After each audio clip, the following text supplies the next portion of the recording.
प्रगति संस्थान में आपका स्वागत है। हमने आपको इससे पहले मिट्टी को बताया था।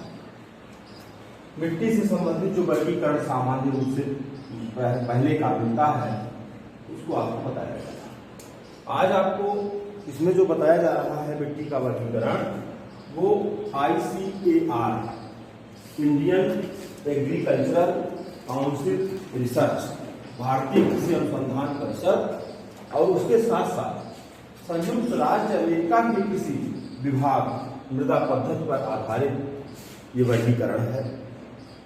आधुनिक रूप से वर्तमान समय की परीक्षाओं में कि बेहद अब इसका चलन ज़्यादा हो गया है, अधिक पूछा जाता है। तो ICAR और संयुक्त राज्य अमेरिका के कृषि विभाग मृदा पद्धति पर यह आधारित है, जिसके आधार पर 11 भागों में इस प्रकार की मिट्टी को विभाजित किया गया है। इसको हम देखने का प्रयास करते हैं। इसमें देखिए सबसे पहले है इंसेक्टिसाल। इंसेक्टिसाल है, इसकी अंग्रेजी की यही है, प्रोनाउंसिएशन भी वही है, लेकिन हिंदी रूप इसका नहीं मिलेगा। हाँ, आप अपने समझने के लिए जो उस क्षेत्र में मिट्टी उसका प्रतिनिधित्व करती है उसी से आप उसको समझ जाएंगे। जैसे इंसेक्टिसाल का मतलब बागर है। बागर मतलब क्या है? पुरानी जरूर। इसी से आप समझ जाएंगे, पुरानी जरूर। अब भारत में अब चूंकि ये किसी जो है वर्गीकरण ये संयुक्त राज्य अमेरिका का भी वर्गीकरण है, तो विश्व के संदर्भ में भी ये चीज लागू हो जाएगी। और 11 वर्गीकरण ये आपको नया समझना है। इंसेक्टिसाल का मतलब पुरानी जरूर, पुरानी जरूर मिट्टी इंसेक्टिसाल।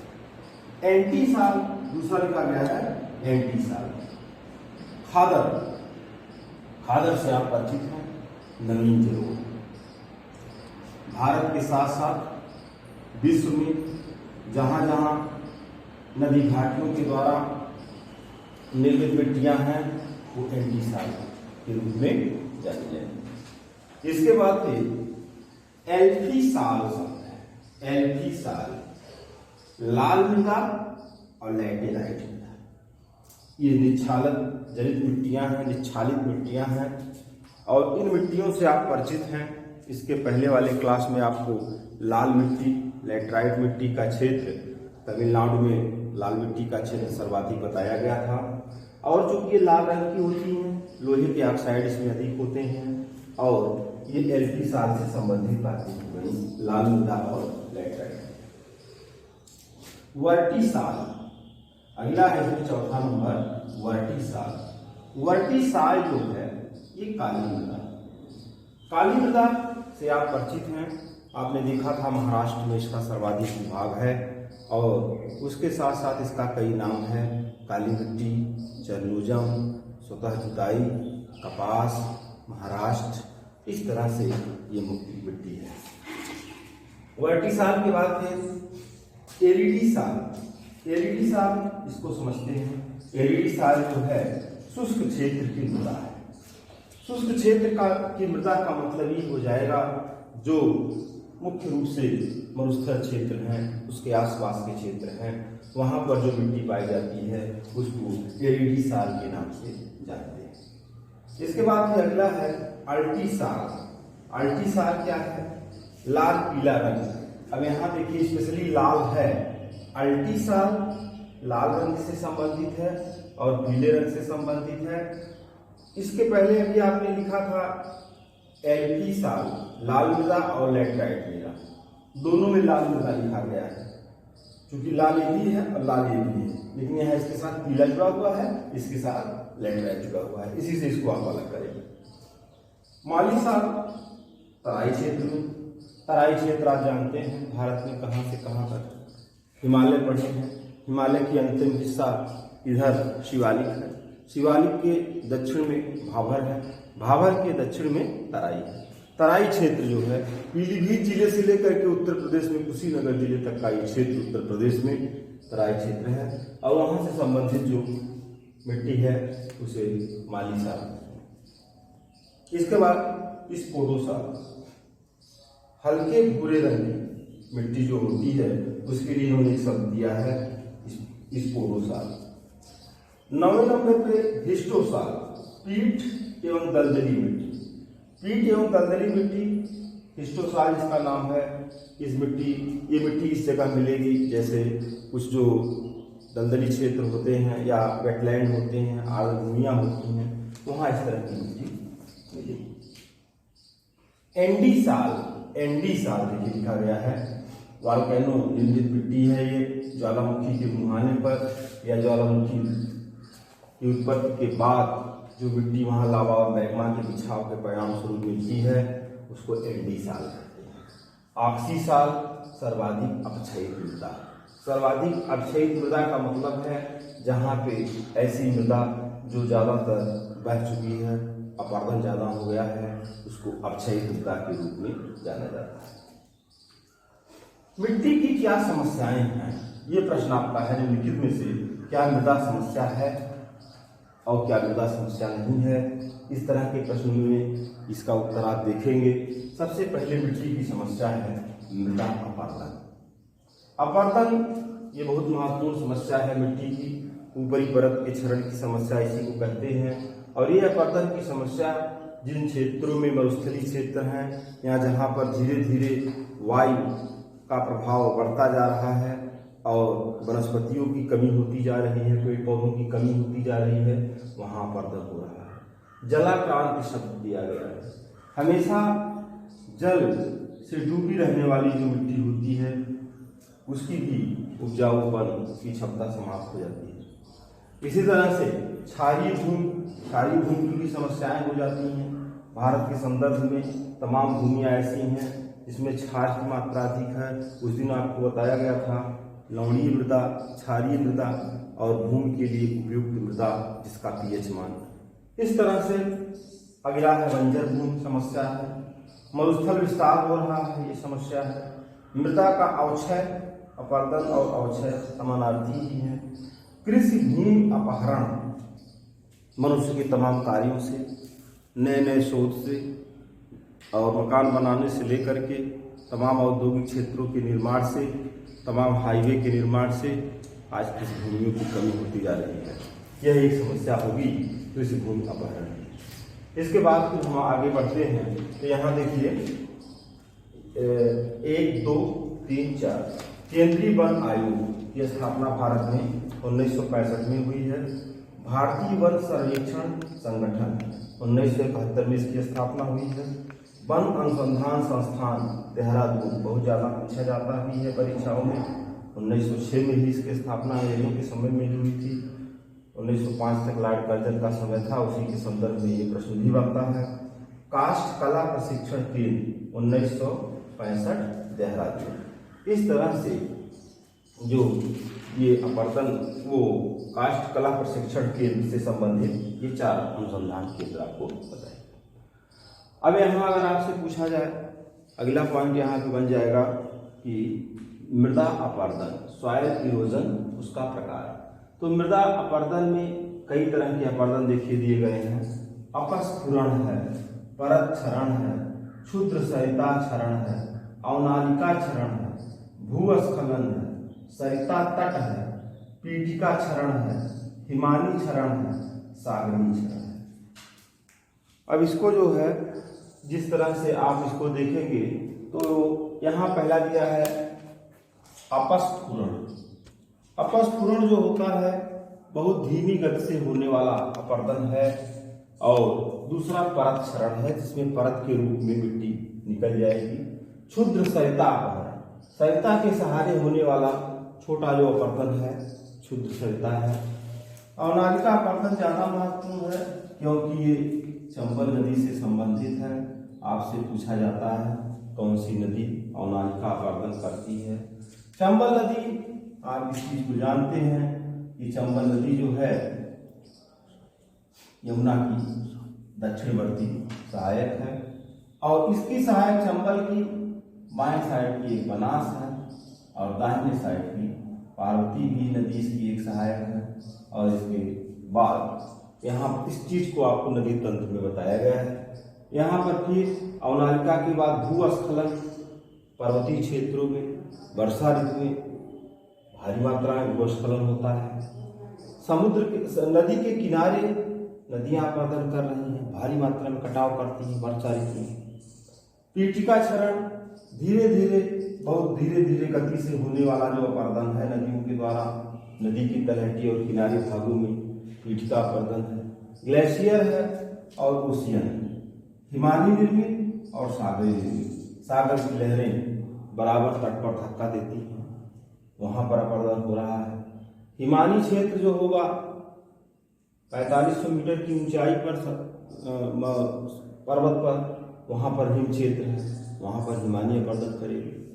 तो इस तरह से ये अपरदन के प्रकार आते हैं।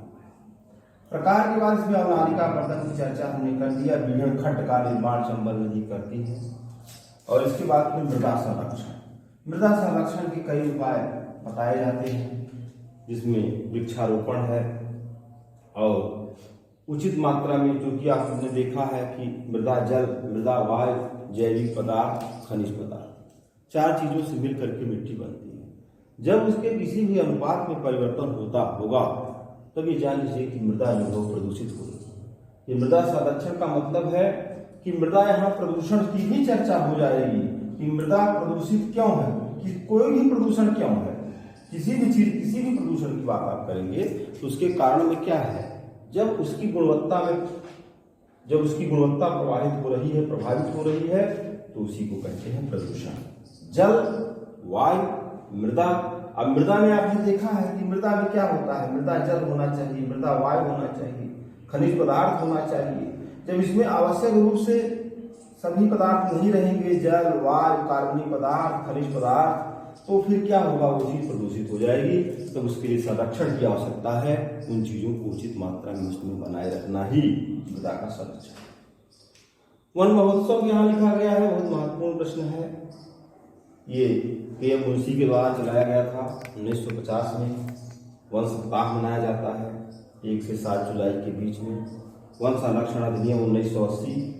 और ये प्रश्न महत्वपूर्ण है, जो एशिया का ही नहीं, भारत का, एशिया ही नहीं बल्कि विश्व का एक महत्वपूर्ण स्तर पर प्रबंधन संस्थान है, भारतीय वन प्रबंधन संस्थान।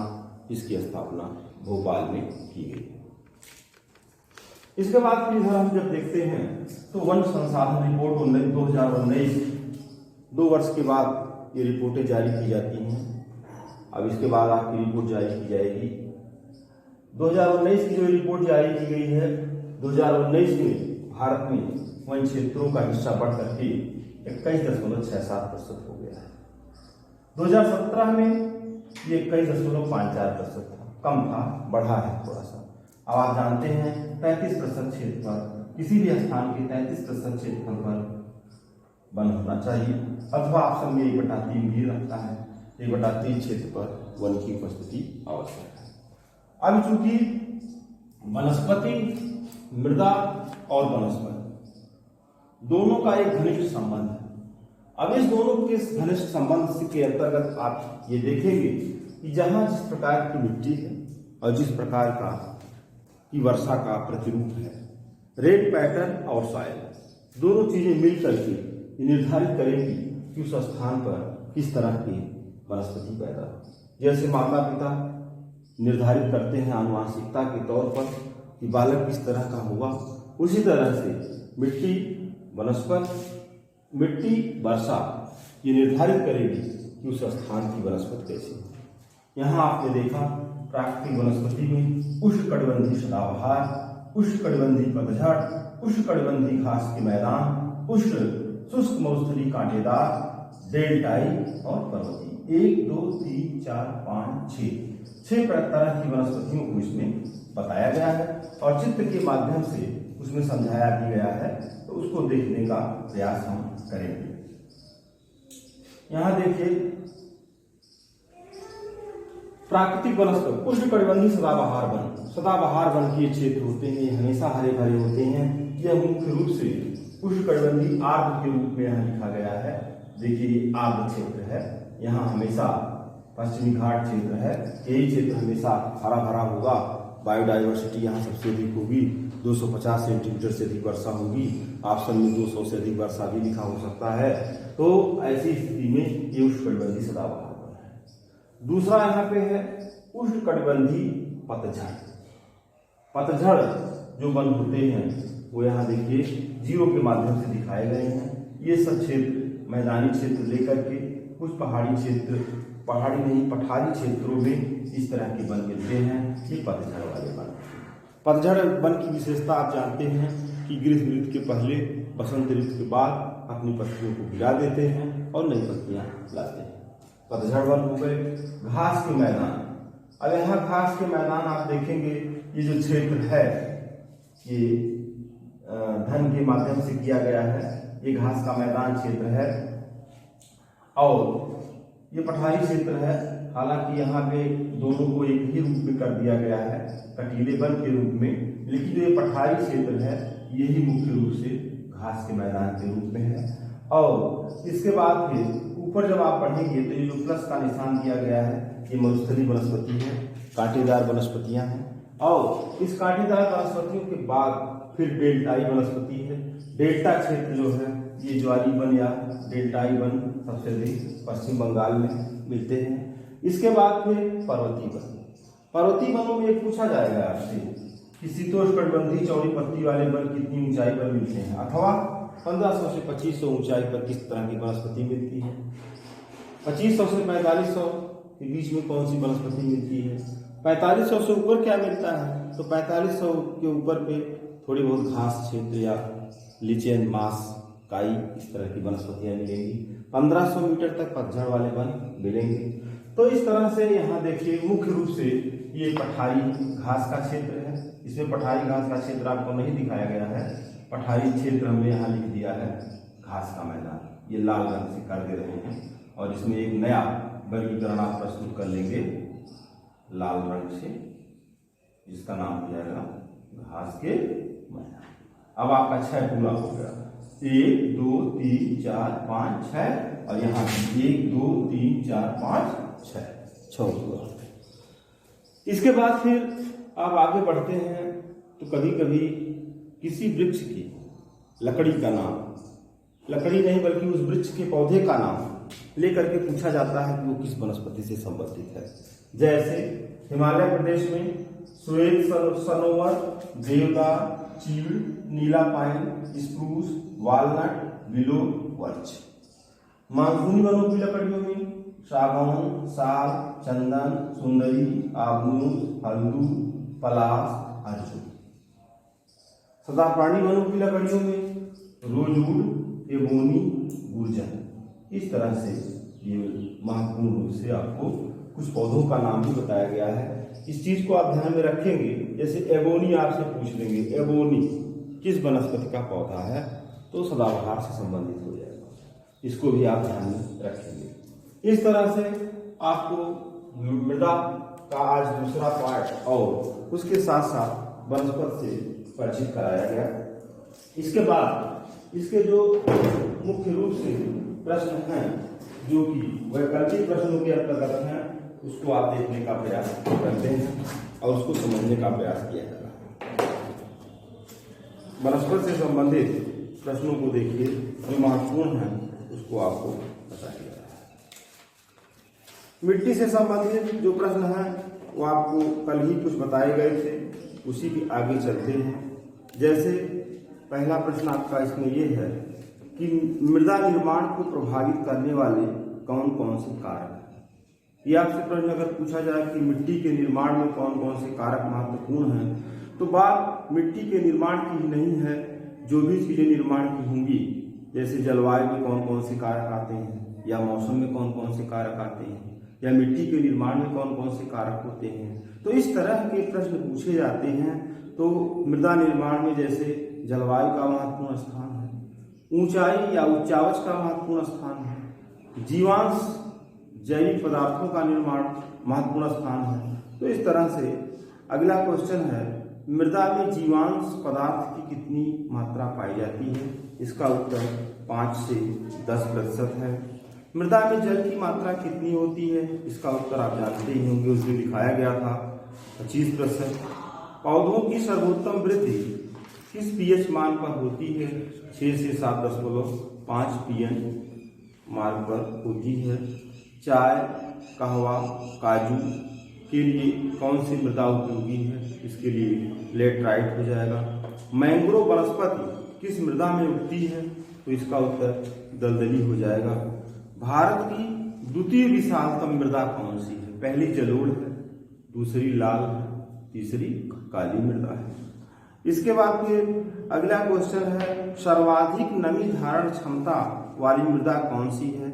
इसका उत्तर मटियार दोमट है। इसके बाद काली मृदा है। सर्वाधिक उपजाऊ, तो सर्वाधिक उपजाऊ जलोढ़ मिट्टी है। उत्तर प्रदेश में करेल की संज्ञा किस मृदा को दी जाती है? उत्तर प्रदेश में करेल जो है वो काली मिट्टी को कहा जाता है।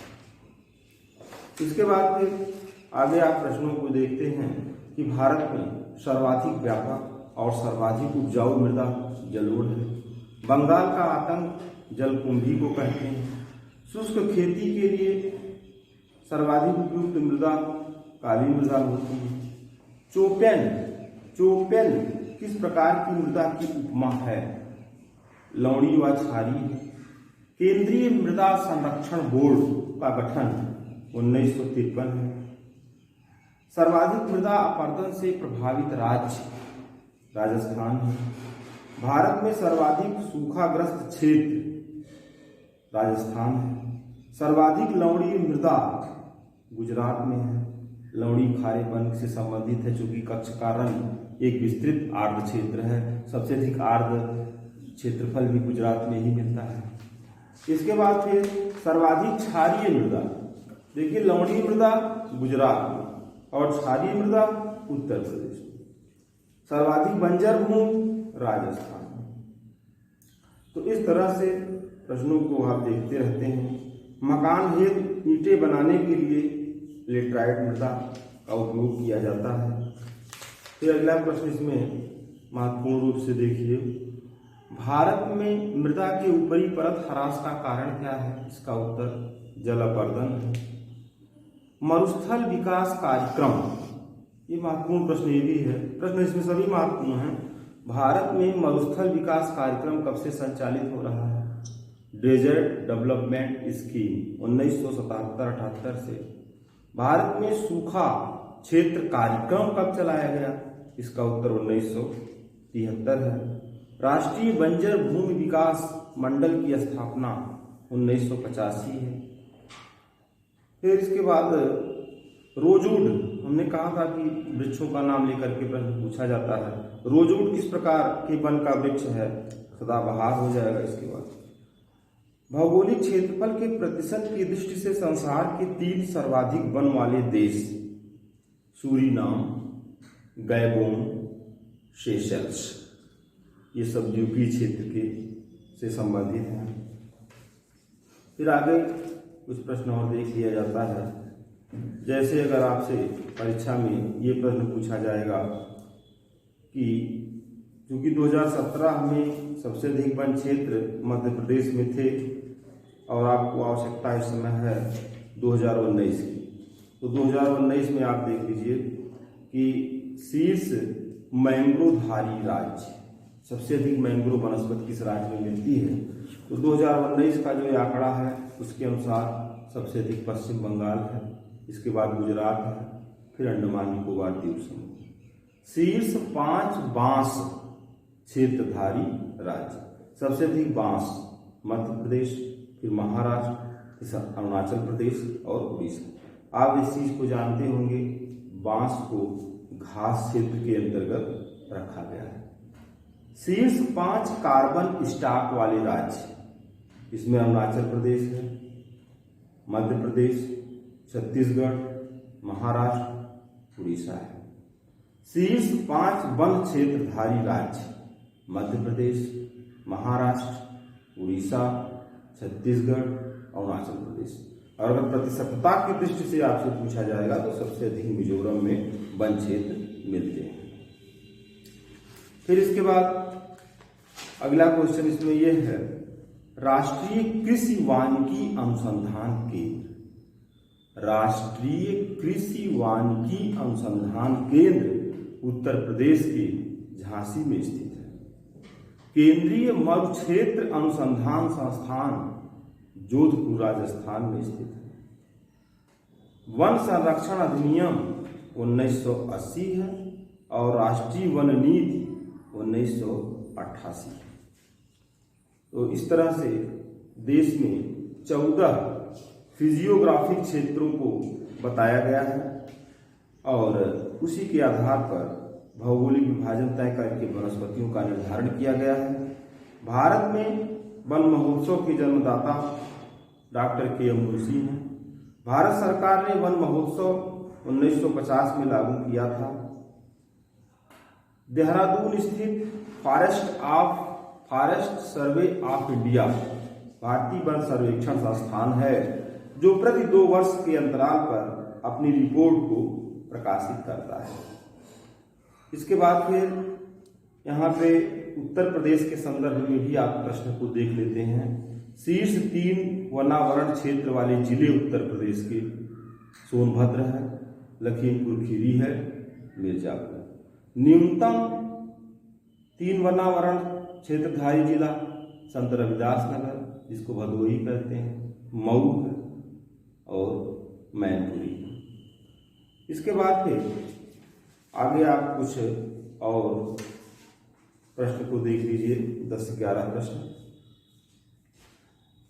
कपास की काली मिट्टी में किसका आधिक्य है? इसका उत्तर है मोंट-मोइलोनाइट। अत्यंत सूक्ष्म कणों वाली मिट्टी चीका मिट्टी है। लैटेराइट मिट्टी का उपयोग ईटा बनाने में या भवन निर्माण करने। दक्षिण भारत में ज्वालामुखी क्रिया से संबंधित मिट्टी दक्षिण भारत में ज्वालामुखी क्रिया से संबंधित है। ऑप्शन दिया है मिट्टी है, स्थलाकृति है, वनस्पति है, बस्ती प्रतिरूप है। इसका उत्तर मिट्टी हो जाएगा। गंगा के मैदान में मृदा की उर्वरता के बने रहने का क्या कारण? वार्षिक बाढ़ और जलोढ़ मृदा का जमाव। उत्तर प्रदेश में कौन सी मिट्टी का क्षेत्र अधिक है? जाहिर सी बात है उत्तर प्रदेश में जलोढ़ मिट्टी है। भारत में लाल पीली मिट्टी मुख्य रूप से कहाँ पाई जाती है? मध्य प्रदेश और राजस्थान में पाई जाती है। अगला प्रश्न आपका है एक महत्वपूर्ण प्रश्न, टेरा रोसा मिट्टी, टेरा रोसा मृदा।